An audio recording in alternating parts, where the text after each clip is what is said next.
Yes, good morning once again. Today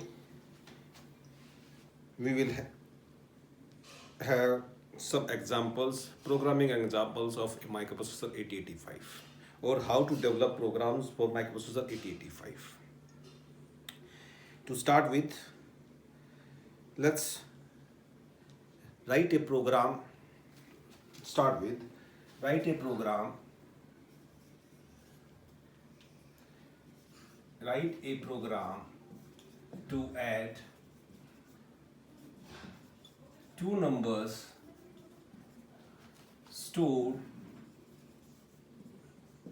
in memory location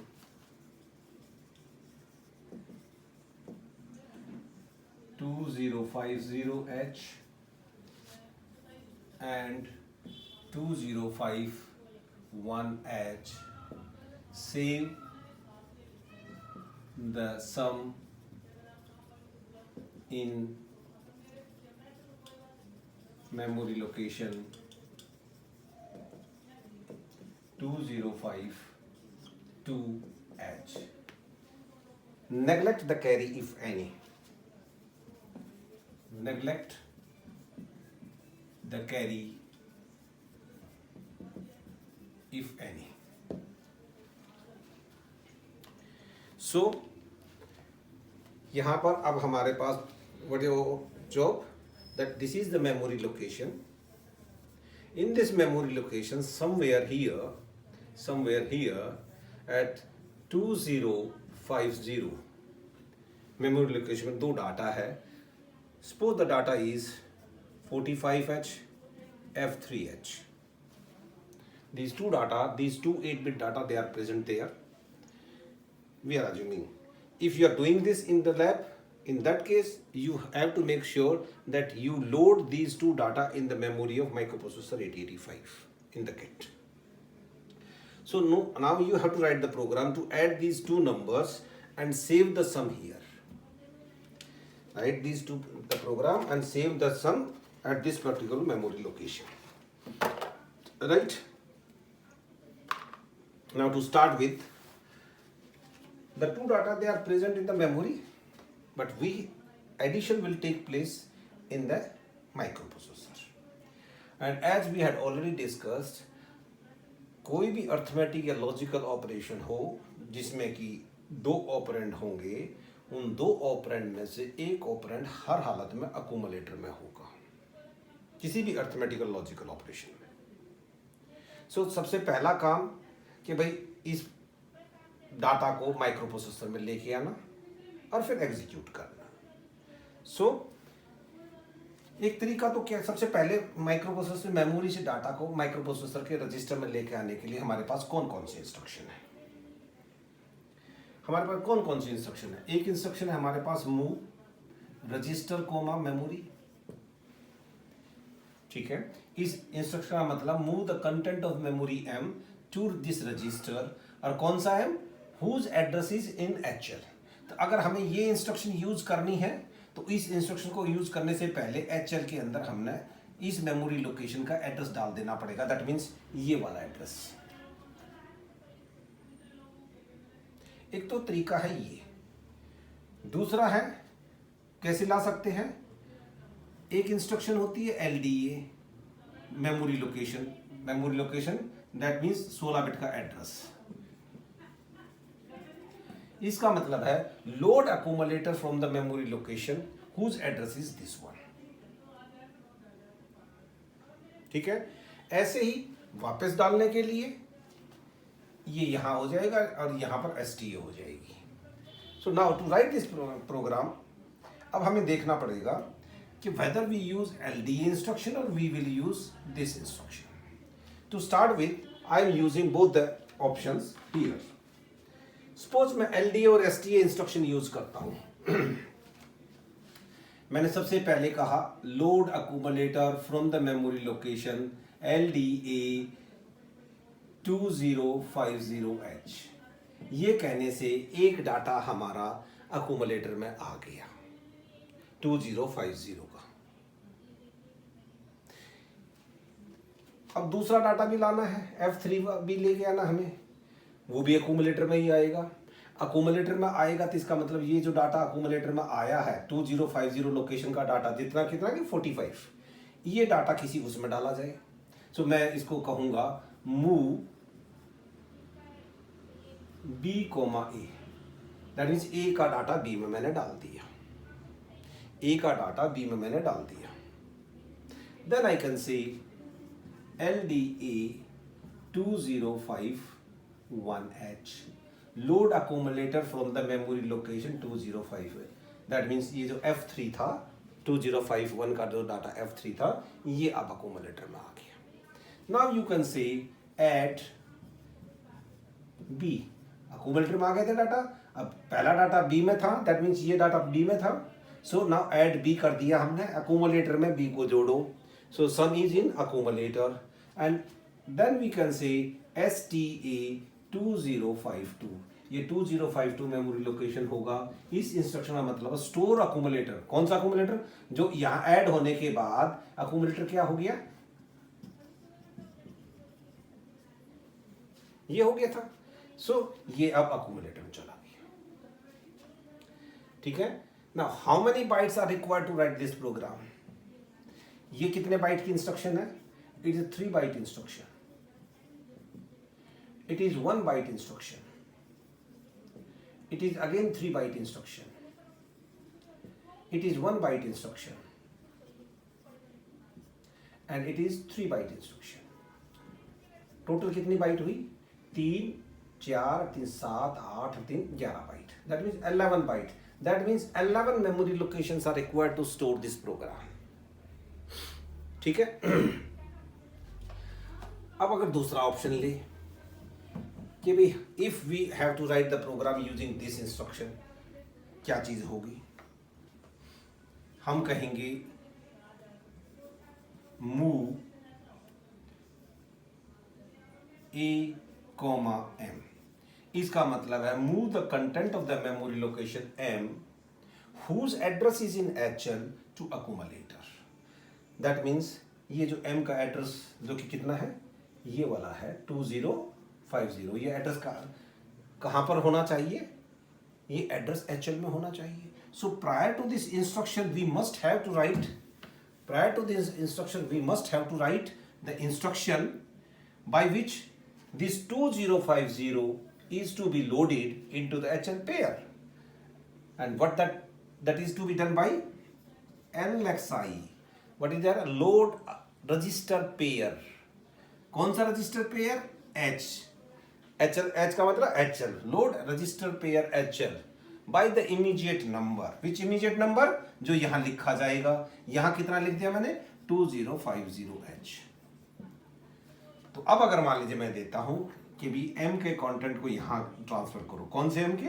जिसका address ये है, right? Then अब आ गया, अब हमारा दूसरा डाटा, एक डाटा अक्यूमुलेटर में आ गया, दूसरा डाटा मेमोरी को ऐड करना है। Memory can be directly added, memory can be directly arithmetically and logically operated. Memory का कोई डाटा है, उस डाटा को अक्यूमुलेटर के साथ हम सीधे सीधे ऑपरेट करा सकते हैं अर्थमेटिकली और लॉजिकली। इसका मतलब वी कैन से सीधे सीधे कह सकते हैं ऐड एम। जैसे यहाँ कहा था ना ऐड बी, या तो रजिस्टर को अक्यूमुलेटर में जोड़ा था, यहाँ मेमोरी के डाटा को अक्यूमुलेटर में जोड़ा। क्या मतलब? Add the content of the memory location M whose address is in HL to accumulator। बात आती है कि M, तो भाई M का एड्रेस क्या है? 2050, पर हमें तो 2051 के डाटा को ऐड करना है। So what we have to do is we have to readjust the HL pair 2051, या तो हम इसको दोबारा से LXI H कह के 2051H कहे, या एक सिंपल सा हम कह सकते हैं INXH। इसका मतलब क्या है? Increment the content of the memory, increment the content of the register pair HL by 1। तो इसका मतलब HL में ये था 2050, एक इंक्रीमेंट होगा 2051 हो गया। Very good. सो अब ये हो गया, एडम हो गया। रिजल्ट कहाँ है? अकोमोलेटर में कहाँ भेजना है 2052 पे. So I can say again INXH, again I can say INXH, and then I can say move M, A. मतलब M के डाटा को जिसका कि एड्रेस HL में है, HL में डाटा एड्रेस क्या है, HL में इंक्रीमेंट, HL इंक्रीमेंट होते होते कितना हो चुका है, यहाँ से 2050 था, यहाँ पर 2051 हो गया, यहाँ पर 2052 हो गया, तो इसी लोकेशन पर हमने भेजना था. सो दिस वे अब हम कैलकुलेट करें कि कितनी इंस्ट्रक्शन, कितनी बाइट लगी. ये 3 बाइट, ये 1 बाइट, ये 1 बाइट, ये 1 बाइट, ये 1 बाइट, ये 1 बाइट, टोटल बाइट 3, 3 6 और 2 8. So which one is better? This one is better. Always remember, whenever there is a continuous memory access, जब आपका डाटा या आपका जब जो ऑपरेट कर रही है वो मेमोरी लोकेशन कंटिन्यूअस है 2050512345 like that. In that case एक बार 3 बाइट की इंस्ट्रक्शन से HL को आप इनिशियलाइज करा दो और उसके बाद 1 बाइट की इंस्ट्रक्शन से आप इसको इंक्रीमेंट कर सकते हो, डिक्रीमेंट कर सकते हो, अगली लोकेशन पे जा सकते हो, पिछली लोकेशन पे जा सकते हो. So it is always preferred कि भी आप ये मेथड यूज करें ना कि ये, क्योंकि इट रिक्वायर्स मोर बाइट का मतलब more time will be taken to execute this. अच्छा, जब हम इसको अपनी किट पे सेव करते हैं तो होता क्या है, ये तो हम नहीं लिखते. No doubt there are certain kits which are available जिसमें कि असेंबलर होता है. असेंबलर एक प्रोग्राम जो कि सीधे इस प्रोग्राम को मशीन लैंग्वेज में कन्वर्ट कर देगा. देयर आर सर्टेन किट्स जिसमें कि हमने ये मैनुअली हम कन्वर्ट करते हैं. 8085 में सारी मिला के 250 के आसपास सारी इंस्ट्रक्शंस हैं, ऑपकोड्स हैं, जो कि एक सिंगल चार्ट में टेबुलेट किए जा सकते हैं और वहाँ से सीधे इनके ऑपकोड का हेक्साडेसिमल कोड या बाइनरी कोड हम देख सकते हैं और हम वो उसको लोड किट में यूज़ करते हैं. सो जब हम इस प्रोग्राम को एग्जीक्यूट करना चाहेंगे कहाँ पर, भला अपने सिस्टम पे, तो हमने क्या करना पड़ेगा, इस प्रोग्राम को प्रॉपर तरीके से लिखना पड़ेगा और मशीन कोड में कन्वर्ट करना पड़ेगा. हमें डिसाइड करना पड़ेगा कि इस प्रोग्राम को हम कहाँ डालें.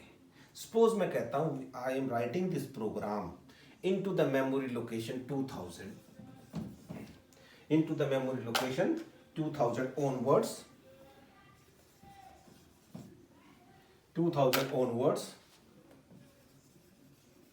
right? तो 2000 पे हमारी इंस्ट्रक्शन क्या आएंगी, I can write it here.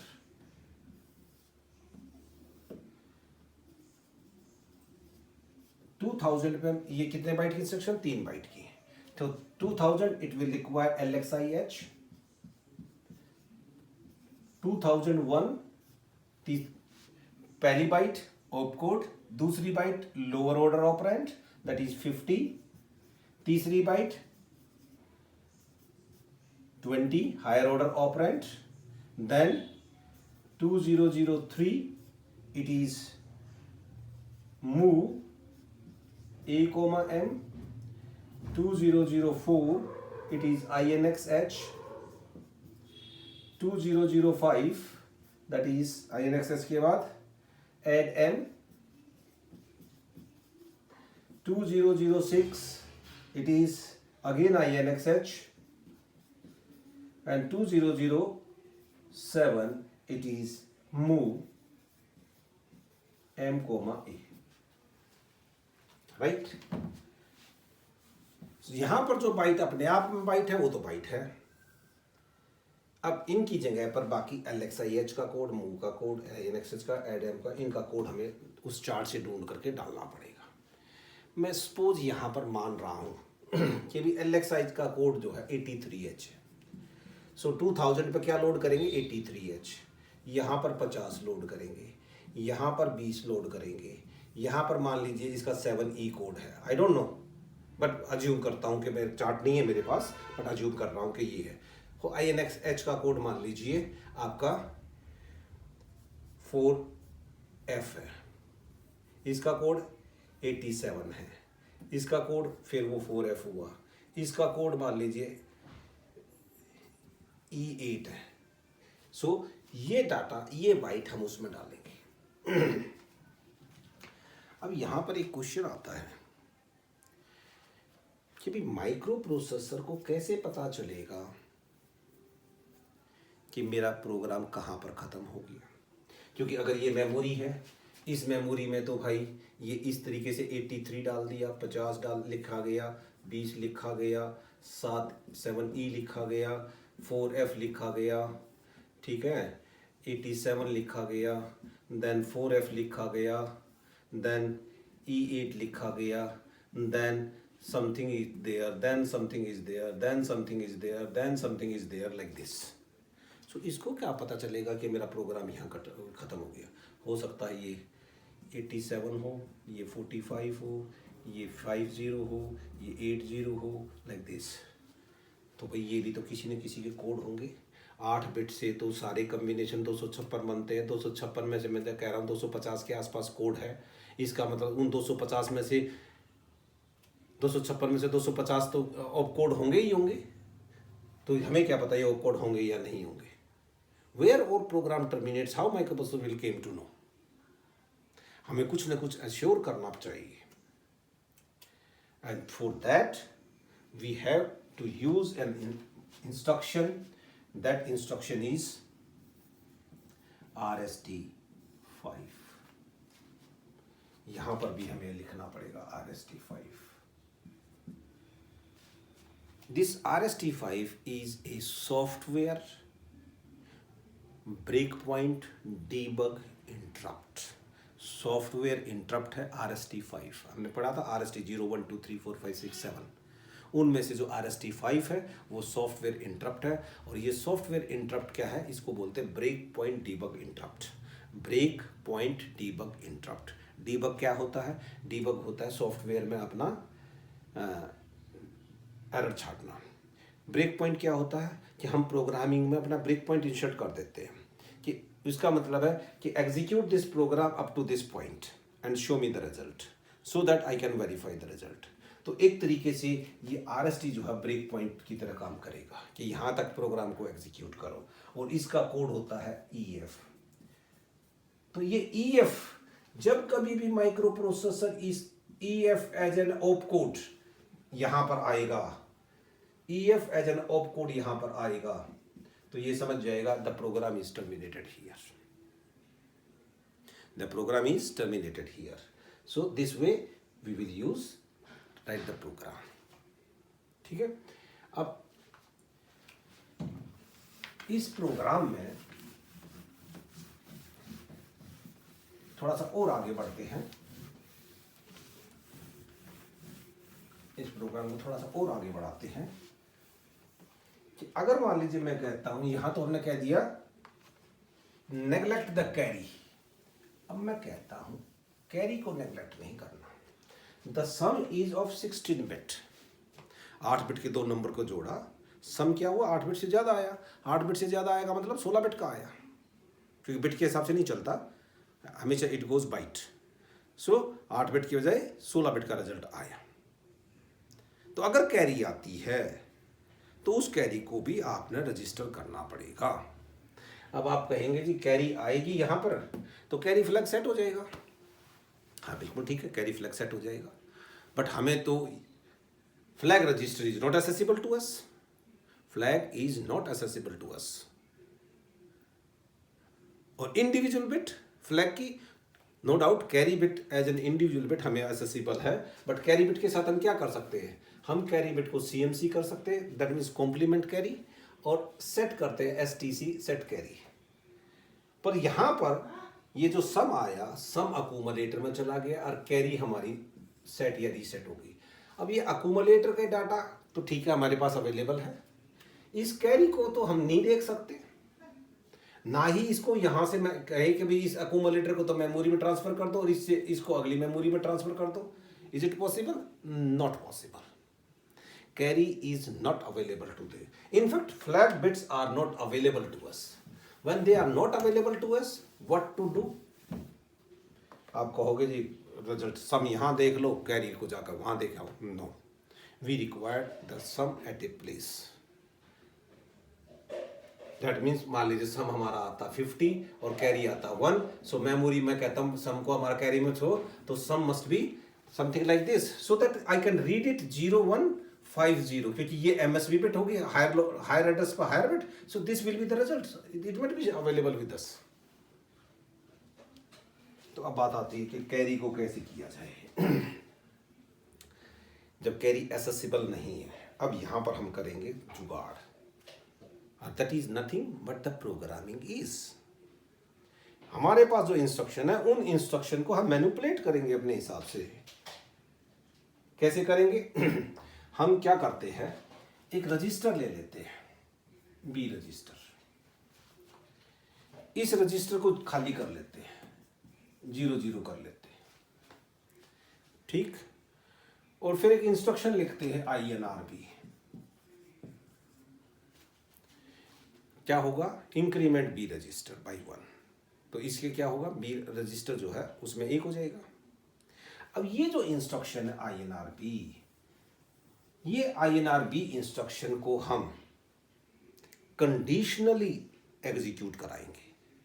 Conditionally execute कराएंगे मतलब कि अगर हमारा कैरी आ गया है तो ये INRB होना चाहिए, और अगर नहीं आया है तो ये इंक्रीमेंट नहीं होना चाहिए.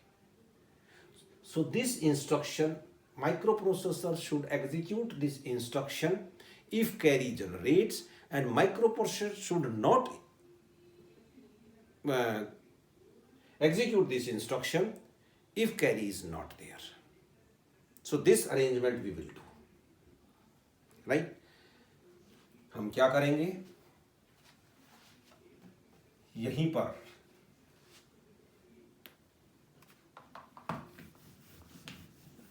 इसी प्रोग्राम को हमने सबसे पहले कहा LXIH 2050H, राइट. यहां पर ये H का मतलब है that this number 2050 is hexadecimal number. Then हमने कहा MVIB, 00H, ठीक है. अब हमने कहा मूव A, M, बिल्कुल सेम है. फिर कहा INXH, 2050 का डाटा A में भेज दिया, इंक्रीमेंट करके 2051 पे पहुंच गई. देन हमने कहा ऐड M, ठीक है. Add the content of the memory location whose address is this HL pair to accumulate, और ऐड हो गया. अब यहां पर कैरी आया. उसके बाद हम लिखेंगे INRB.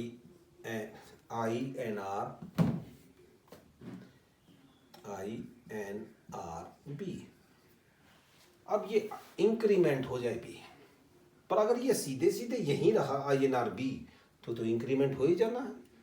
हम तो ये चाहते हैं कि यहाँ कैरी आए तो ही ये एग्जीक्यूट हो. अगर कैरी नहीं आए तो ये इंस्ट्रक्शन एग्जीक्यूट ना हो. अब माइक्रो प्रोसेसर में जब ये इंस्ट्रक्शन आएगी तो उसको एग्जीक्यूट करेगा ही करेगा. हमें तो इस इंस्ट्रक्शन को या तो माइक्रो प्रोसेसर के एग्जीक्यूशन प्रोसेस में सामने आने देना है या इसको स्किप कराना है. And that can be done by bypassing this instruction. We can jump over this instruction or we can go through this instruction. That means अगर मैं यहां पर कह दूं jump if no carry, एक जंप इंस्ट्रक्शन यूज करी, उसमें कहा कैरी नहीं आई है तो जंप करो. इसका मतलब कैरी आई है तो जंप नहीं करे. दैट मीन्स ये इंस्ट्रक्शन जंप करो, कहां पर करो, इसको बाईपास करा दिया. यहां लिख दी अगली instruction INXH move M, A, फिर कहा INXH एंड फिर कहा मूव M, B. अब यहां पर देखिए कैरी नहीं आई तो जंप इफ नो कैरी, ये कंडीशन ट्रू होगी। कंडीशन ट्रू होगी तो ये यहां से यहां जंप कर गया, इसका मतलब INR B नहीं हुआ, इसका मतलब B 0 का 0 ही बना रहा। ये INXH होगा, A का डाटा जिसमें सम आ गया था वो मेमोरी में चला गया, INXH होगा अगली मेमोरी लोकेशन पे, B का डाटा M में चला गया, B 0 था तो 0 ही रहा। और अगर कैरी आई है, if carry is there, then ये कंडीशन फॉल्स हो गई। ये कंडीशन फॉल्स हो गई तो सीधी सी बात है, ये जंप नहीं करेगा, अब वो यहां से यहां होते हुए जाएगा। इसका मतलब INR B को भी एग्जीक्यूट करेगा। अगर INR B को भी एग्जीक्यूट करेगा तो इसका मतलब INR B 1 से इंक्रीमेंट हो गया। सो तो जो कैरी फ्लैग था उसकी वजह से, उसके होने या ना होने की वजह से INR instruction, increment instruction B का कंटेंट 0 से 1 हो भी सकता है, 0 से 1 0 का 0 भी बना रह सकता है। एंड दिस वे इनडायरेक्टली, एक तरह से कहिए, हमने ये कैरी को हमने वो कर लिया। अब ये मेमोरी लोकेशन यहां होना है। अब अगर इसको प्रोग्रामिंग को लिखे, ये इंस्ट्रक्शन कहां पर लिखी, 2000H पे। कितने बाइट की है, 3 बाइट की। सो कितनी लोकेशन पर लगेंगी, 2000 पे LXIH, 2001 पे 50, 2002 पे 20 एंड 2003 पे अगली वाली इंस्ट्रक्शन।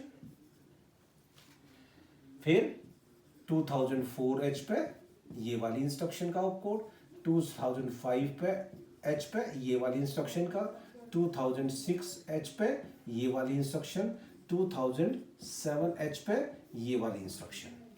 अब माइंड इट, यहां क्या होता है, 16 बिट एड्रेस। कौन सा एड्रेस, जहां पर जंप करना है, दैट मीन्स इस इंस्ट्रक्शन का एड्रेस। So this JNC instruction is of 3 byte, क्योंकि यहां पर 16 बिट का एड्रेस होगा, 2 बाइट होंगी यहां पर, क्योंकि ये जो एड्रेस है यहां पर जंप कर रहे हैं ना, ये जो 2 बाइट है ये यहां आनी है। तो एक तरीके से ये इंस्ट्रक्शन क्या कहां पर आए, 2007 पे JNC, 2008 पे ये और 2009 पे ये, ठीक है। और ये किसने पाया, 2007 पे JNC, 2008 पे लोअर एड्रेस, 2009 पे हायर एड्रेस, और इसकी अगली लोकेशन 200A। हेक्साडेसिमल नंबर चल रहा है, कदे लिखो 2010 नो 200A। सो ये लोकेशन किस मेमोरी लोकेशन कौन सी, 200AH, और ये कौन सी हुई, 200BH। सो यहां पर क्या आएगा, 200BH and 200CH, 200DH, 200EH and 200F पे RST। Is it right? 2001, 2, 3, गलती हो गई, इज रॉन्ग। ये कितने बाइट की है, 2 बाइट की है।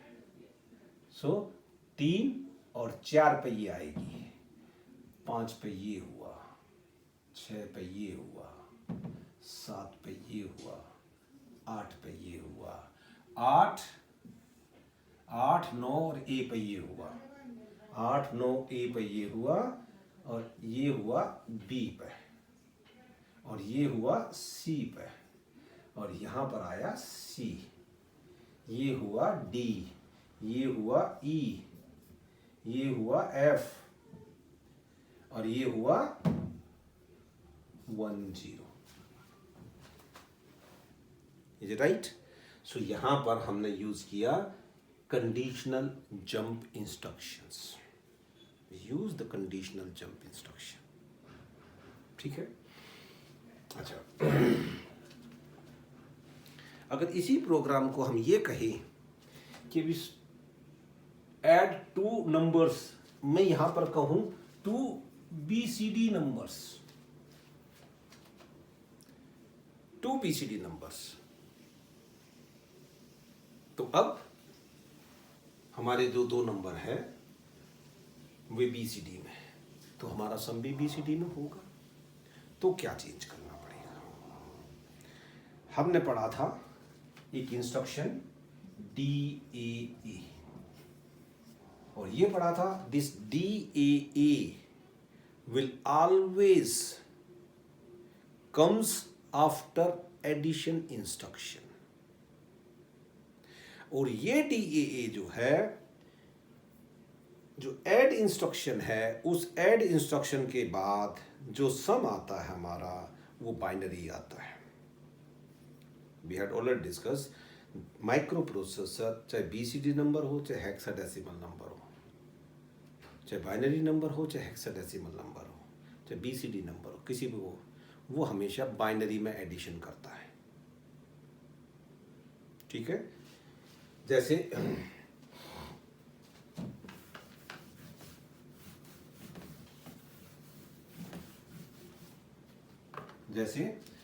मैं कहता हूं 29 BCD एट 45 BCD को ऐड करो। ठीक है, आप इसको लिख सकते हैं 29H, आप लिखने को लिख सकते हैं 45H।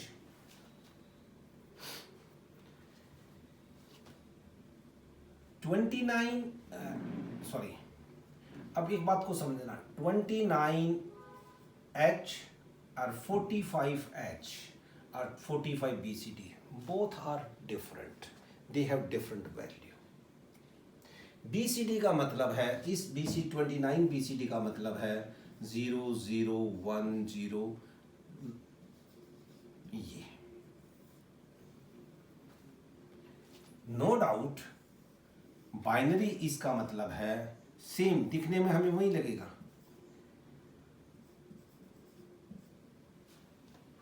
आप कहोगे फर्क क्या है?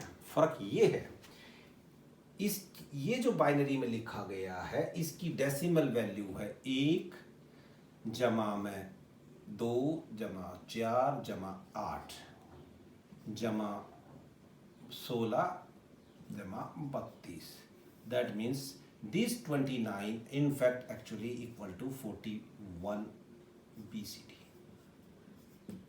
हमारा डेसिमल BCD के बराबर है ये, जबकि ये 29 BCD में हम सीधे सीधे डेसिमल नंबर के कोड लिखते हैं।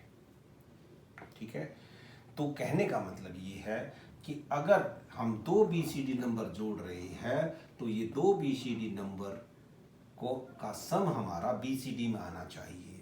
दिस मस्ट बी, पर माइक्रो प्रोसेसर जब उसको ऐड करेगा जब माइक्रो प्रोसेसर इसको ऐड करेगा तो क्या करेगा, ये 0 1 0 0 and 0 1 0 1, the sum will be 0 1 1 1 0 1 1 0। Sum will be, microprocessor का जब ऐड करेंगे तो ये अक्यूमुलेटर के अंदर होगा। But this sum is invalid because इसमें ये जो नंबर आया है ये इनवैलिड BCD नंबर है, invalid BCD number, it is invalid BCD number. So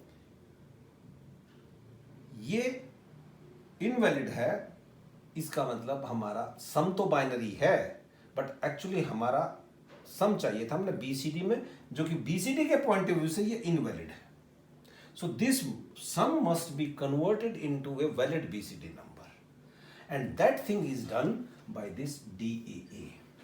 DAA क्या कहता है कि DAA will convert the binary sum in accumulator, binary sum of two valid BCD number, not hexadecimal number, two valid BCD number into BCD.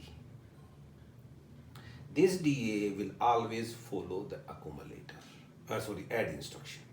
So change कहाँ होगा कि अगर ये BCD है तो we can insert this instruction here in between these two. No doubt वो counting हो जाएगी, we have to rearrange this counting memory locations. तो अगर हम ऐड M कहेंगे उसके बाद कह देंगे DAA, देन ये जो बाइनरी सम आया था ऐड होने के बाद ये BCD में कन्वर्ट हो जाएगा एंड दैट BCD में कन्वर्जन का तरीका क्या है कि माइक्रो प्रोसेसर चेक करेगा और वो चेक करके इसमें एक करेक्शन फैक्टर 6 जोड़ देगा अपनी तरफ से। सो 0 0 1 0 1 1 1 0 और ये आएगा 7 और ये आएगा 4, ये 74 उसमें आ जाएगा। Is it right? So this is, अगर BCD है तो ये BCD कन्वर्जन हो जाएगा।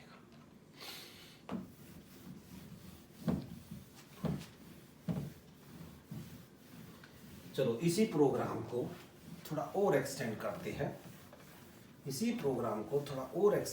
हैं, और एक्सटेंड करके क्या करते हैं कि भी हम कहते हैं add, write a program to add, BCD हटा देता हूं, फिर मैं ऐड 2 नंबर की बजाय मैं कहता हूं 10 नंबर्स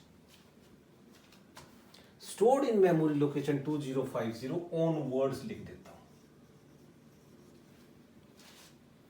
ठीक है, अब एक नहीं 10 नंबर है वो वहां पर सेव किए हुए हैं। अब इसको प्रोग्राम को लिखना है और सम को लास्ट में सेव कर देना है। मेमोरी का 2052 and 2 not save the sum in the last memory locations. ठीक है, लास्ट में सेव कर देना। तो अब 10 बार तो हम वो ऐड इंस्ट्रक्शन नहीं देंगे। So here loop will come into the picture. हम एक लूप लगाएंगे, उसी प्रोग्राम के अंदर लूप लगाएंगे, ऐड M JNC INRB, और फिर चेक करेंगे कि काउंट पूरा ऐड हो गया या नहीं, और we will set a counter and that counter will decrement each time and so on. So अब हम लूप का भी इस्तेमाल करेंगे। तो उसमें क्या करेंगे, सबसे पहले हम अक्यूमुलेटर को खाली कर लेंगे, काउंटर में काउंटिंग वैल्यू डाल देंगे, B रजिस्टर को भी खाली कर लेंगे। अक्यूमुलेटर को खाली करने का क्या है, जैसे B में रजिस्टर खाली करने के लिए हमने क्या किया, MVI B,00, ऐसे ही हम कह सकते हैं MVI A,00। No doubt, it's very easy, we can do that, but there is another way, we can say XRAA। What this mean, this instruction, A को A के साथ XOR करो। A को A के साथ XOR करने का मतलब क्या हुआ, A XOR with A। XOR operation क्या कहता है, XOR ऑपरेशन क्या कहता है, A XOR with B is equal to A bar B plus of AB bar. इसका मतलब अगर मैं A को A के साथ XOR करूं तो A bar into A and A into A बार। सो ये क्या हुआ, अगर A 0 है, A 0 है तो क्या होगा, ये 0 एंड विथ ये 1 प्लस A 0 है तो ये 0 and with 1, so it is 0 plus of 0 that is equal to 0. What I mean to say is A को A के साथ XOR करने का मतलब है 0 होना। जब दो बिट एक समान होंगी, 0 0 is 0, 1 1 is 0, हाँ अलग अलग होंगी then your XOR operation is 1. So जब A को A के साथ कर रहे हैं इसका दोनों बिट्स एक समान होनी है, so it is 0. Net result is XOR operation is 0. Then we can say move B comma A। लो भाई, इससे B भी क्लियर हो गया। अब MVI B लिखता, MVI B कोमा 0 0 करता था, 2 बाइट की इंस्ट्रक्शन थी, अब 2 बाइट में तो दोनों 0 हो गए। ठीक है, देन काउंटर C को लोड कराओ काउंट वैल्यू से, we can say move C comma 0AH। 10 का मतलब 0 है। अब हम स्टार्ट करते हैं LXIH H कोमा 2050 पर मान लीजिए वो स्टार्ट है ऑनवर्ड, ठीक है राइट। हमने कहा अक्यूमुलेटर में 0 था, मेमोरी लोकेशन पॉइंट बना दी हमने, 0 plus anything is that means if I से ऐड m, 0 अक्यूमुलेटर का था 0 प्लस m की वैल्यू आ गई, m में जो भी डाटा था, so it is nothing but पहली वैल्यू, देखते से हमने सम कर दिया, एड m JNC कहां पर, अभी देखते हैं कहां पर जंप करें, वन लोकेशन पर जंप करो, देन INR B को इंक्रीमेंट करो एंड देन यहां पर हमें जंप करना है। ये एक बार हो गया, ऐसा काम हमने 10 बार करना है, तो एक बार होने के बाद काउंटर को एक बार कम कर देते हैं। काउंटर कौन बना रखा हमने, C, सो आई कैन से DCRC, decrement counter, counter decrement हो गया 1 से। अब चेक करेंगे कि काउंटर क्या डिक्रीमेंट होते होते 0 हो गया है। अगर 0 हो गया है तो हमारे 10 की 10 जुड़ गई, अगर 0 नहीं हुआ इसका मतलब अभी कम जुड़े, जैसे हम पहली बार है तो 0 नहीं हुआ होगा, 9 हो गया होगा, तो हमने कहा JNZ2 अप, ये जंप कर जाओ अगर 0 नहीं आया है, क्योंकि डिक्रीमेंट C होते होते अगर C जो है E के बाद 9 8 7 6 5 4 3 2 1, और जब 0 हो जाएगा तो ये 0 हो गया, तो ये 0 होते ही Z फ्लैग जो है वो 1 हो जाएगा, क्योंकि करंट अर्थमेटिक या लॉजिकल इंस्ट्रक्शन का रिजल्ट अगर 0 है, करंट अर्थमेटिक, करंट इंस्ट्रक्शन मतलब ये करंट ही है, इसके जस्ट पहले जब हम चेक करें करंट अर्थमेटिक या लॉजिकल इंस्ट्रक्शन का रिजल्ट अगर 0 है तो Z फ्लैग क्या हो जाएगा, 1 हो जाएगा। अगर 0 नहीं है तो Z फ्लैग 1 नहीं होगा, तो हमने कहा Z फ्लैग इफ 0 नहीं है, ZN0 जो 0 नहीं हुआ है, 0 नहीं हुआ है इसका मतलब Z फ्लैग 1 नहीं हुआ है, तो वापस जंप कर जाओ कहां पर, अच्छा इंक्रीमेंट भी तो करना था भाई, इंक्रीमेंट भी तो करना था, क्योंकि अगर यहाँ तो वापस यहाँ जाएंगे तो इंक्रीमेंट का अगली मेमोरी लोकेशन पॉइंट करना था, तो आप कहिए INXH यहाँ पर जंप करवाना है, ठीक है INXH हो गया, अगली मेमोरी लोकेशन पे पहुंच गया, 2050 का डाटा ऐड होगा, 2051 पे पहुंच गया, decrement C, jump if no 0 कहाँ पर, अब यहाँ पर कौन सा डाटा है INXH का क्या होकर के क्या हो गया था, 2051 हो गया है, तो 2051 का डाटा अब ऐड M में होगा, दैट मीन्स इस M में जो कि अक्यूमुलेटर में चला गया था, फिर अगला M का डाटा ऐड हो जाएगा and again the sum is in accumulator, right, jump in no 0 ये हो गया, और जब इससे बाहर आएंगे तो 10 बार एडिशन हो चुका है, तो then we can say again यहां पर INXH हो लिया, वापस जाने के बजाय we can say move M, E and INXH move M, B and RST5. So this way we can write the program for that. Is it right? So starting with addition of 2-bit number, byte number, no carry consideration. Then carry consideration. Then 2 की बजाय 2 से ज़्यादा number को add करना. So this way, in this way, we have to develop the program. We have to check कि हमारे पास क्या instruction है, क्या काम हमने करना है, जो हमारे पास अवेलेबल इंस्ट्रक्शन है उसको किस तरीके से घुमा फिरा करके किस तरीके से हम उस अपने कंसर्न पर्पज को कराएं. That is nothing but programming, right? Okay, that is enough for today. Thank you.